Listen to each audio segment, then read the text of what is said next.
Hi, I'm Chef Gordon Rader from Indian Hills Community College, and welcome to the studio.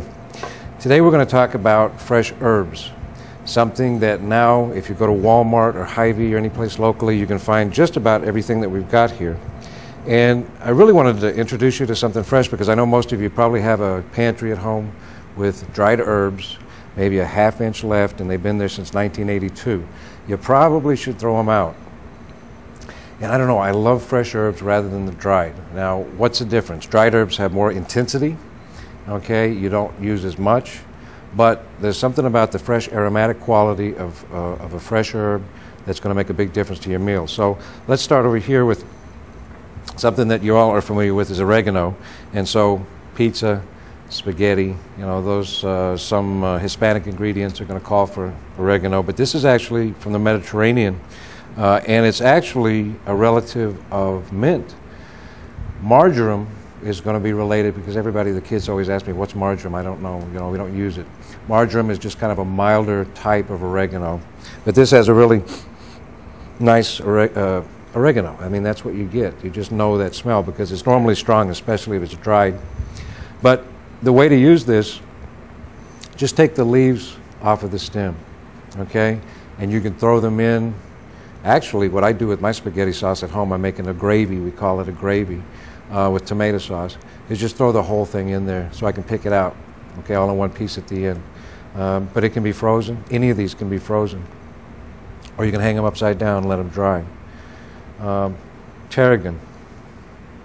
This is another one that maybe you haven't used, but it's French tarragon in particular is used more for culinary than anything else, and you can find this at Hy-Vee. I did this morning. I thought that was a neat find. It has kind of an anise flavor, and it's related to wormwood, which is an ingredient in absinthe, which supposedly has mild hallucinogenic properties. And I think that was more bunk than anything because they wanted to sell the product, but subsequently they quit selling absinthe in the United States. But tarragon's a great element to béarnaise sauce if you want to make a steak. And you make a hollandaise and you add some reduction that's made with the red wine vinegar, a little bit of red wine shallots, and the tarragon. It's going to be a really nice contrast to grilled meat, steaks, seafood, chicken. Another easy one that you'll find everywhere is rosemary. Rosemary dried is so powerful that just a couple of pinches really work, especially for the home cook. But fresh, this is great. It's a Mediterranean herb as well, and it comes in from our trip to Italy. You know, it's growing out of the cracks in the sidewalk. I mean, your grandma comes out of the house and picks them up and takes them in and throws them in the sauce. Rosemary's great with grilled chicken, steaks. It's great in soups and sauces. Another one that I really like, especially when it's time for the baked potato, are chives. And fresh chives, and let me tell you, all of these herbs grow so easy outside the kitchen door. You know, we've got a small spot outside the studio. We've got seeds planted right now so that we can actually get this stuff in the ground once it warms up. And then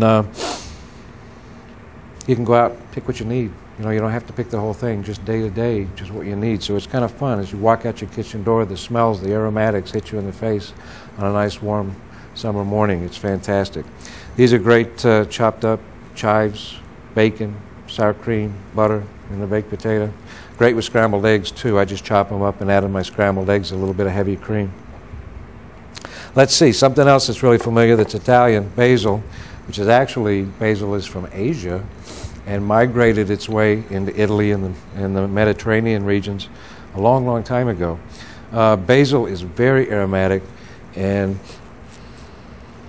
just, I don't know, the flavor, you just automatically know from the smell what it's going to taste like.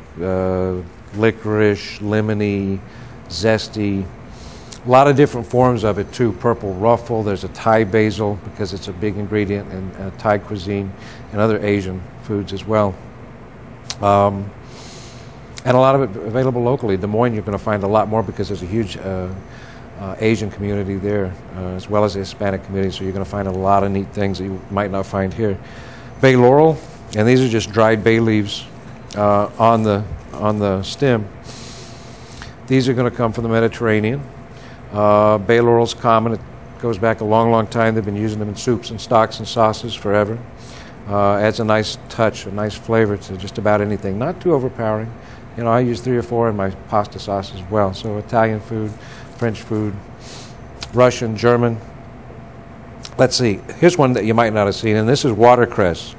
This is actually the oldest known edible plant to man. So when we got off the boat, you know, we were having watercress, you know, 10,000 years ago. So it's an amazing, actually it's related to mustard. So it has kind of a zest to it. Nasturtium also is related. And actually the family is cabbage. But it has a zesty, zingy taste. You know, we'll throw nasturtium flowers into salads.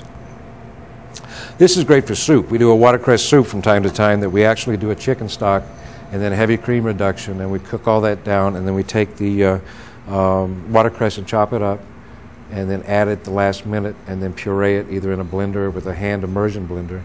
And I don't know, it's just great. The fat from the cream, the chicken stock that gives it some salt, and then that zesty, lemony taste from the watercress is really nice any time of the year. Cilantro is another one that's very common, and you can find that all over the place.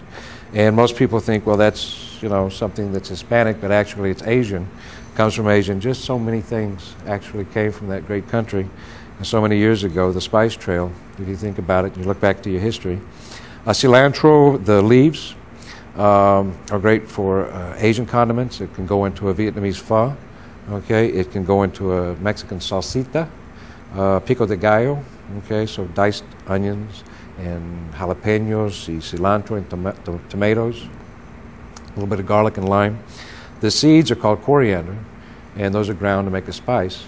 So some of the same characteristics of the herb, but just slightly different.